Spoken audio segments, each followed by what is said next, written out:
this is Melindy from Paris Living. I hope everyone is doing well despite the ongoing circumstances. It seems like there's some light at the end of the tunnel. So I hope that everyone is coping and that people's lives are getting better. We're still waiting for travel restrictions to end here so that our overseas clients can come over. We have had a few who there's always people who will buy sight unseen, but usually it's in the case of a gut renovation. So, what they're looking for really is, the right building, the right neighborhood, the right floor plan. And so that's what I wanted to talk about today is criteria such as neighborhoods, floor plans, buildings. Paris is a city that grew very organically. And if you look at the map, as many people know, Paris looks like a snail, like an escargot, and that's how the arrondissements are numbered, 1, 2, 3, 4, 5, 6, 7, 8, 9, 10, all the way till 20. And the buildings, some neighborhoods have very similar architecture everywhere, and some other neighborhoods are very hodgepodge. So it depends. You can find some gorgeous buildings that are right next to a kind of ugly, building built in the 70s. But for the most part, you can't really count on an apartment with a certain number of square meters or a certain number of bedrooms to have any kind of layout that's predictable. Over the years, people have renovated apartments into spaces that correspond more with the way that we live now. So a bigger living room, an open kitchen, and bedrooms that are smaller and more functional, bigger bathrooms, bathtubs, but because around the turn of the century, even 1900, there wouldn't be a bathtub in an apartment unless it was really a bourgeois apartment. So there's no cookie cutter here, and it's very case by case. Even within one building, apartments can be very different.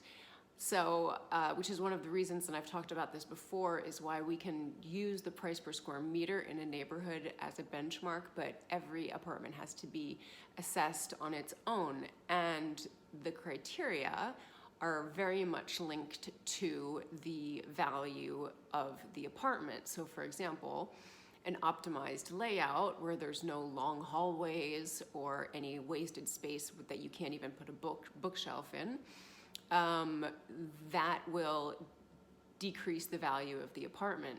Likewise, if an apartment is facing a brick wall or worse, a few feet away looking directly into another apartment, that is also going to decrease the value of the apartment and obviously its resale value. So those would be apartments that I've never had any clients who wanted to buy anything like that, but I would certainly advise against it, even if it's cheap. There's a reason. But there are sometimes criteria that clash with each other, and they're kind of, they're hard to grapple with. So for example, a lot of people want natural light, and also they want calm. Like they want, they don't want like noise and, they can, maybe the living room can be facing the street, but they want the bedrooms to be, quiet facing the courtyard. Well, that is in Paris often a big problem because those things can contradict each other. For example, on an avenue or a boulevard is going to be very wide, and even a first floor apartment will probably get sun, unless it's completely north facing. Whereas, but it will be noisy, even on the 4th or 5th floor. It'll be better on the 4th or 5th floor, for sure. And of course, if you have double glazed windows, but it's still going to be more noisy, but you'll have guaranteed good natural light. Whereas in a smaller, maybe more charming neighborhood or a more charming street, it's going to be narrow, which means the only apartments that are getting good light are on the top. And that might be fine unless there's no elevator and you're walking up 6 flights of stairs, which most people don't want to do, because the 6th floor here is in the U.S. what we would consider, or in North America, the 7th. So the ground floor is 0. So those are two conflicting criteria that are hard to grapple with, unless you have the budget to afford a top floor with an elevator. But those criteria, those aspects of the property are priced in, and you're going to pay a premium for those things, but you'll have guaranteed good resale, because those are things that everyone wants. Throw in a balcony, you're golden. So so that's already covering quite a few criteria, being layout, light, noise, what kind of neighborhood, boulevards versus cute little streets. We've talked before about, whether you want to be in the center of Paris or a little bit outside, or in one of the, about further out from the center. And really the reasoning behind that is to just ask yourself, why am I buying this apartment?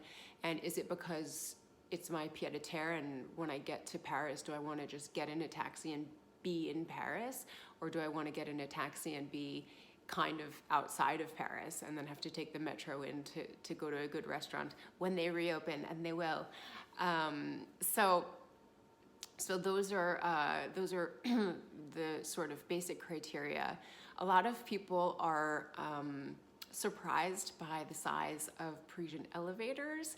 They're very small, unless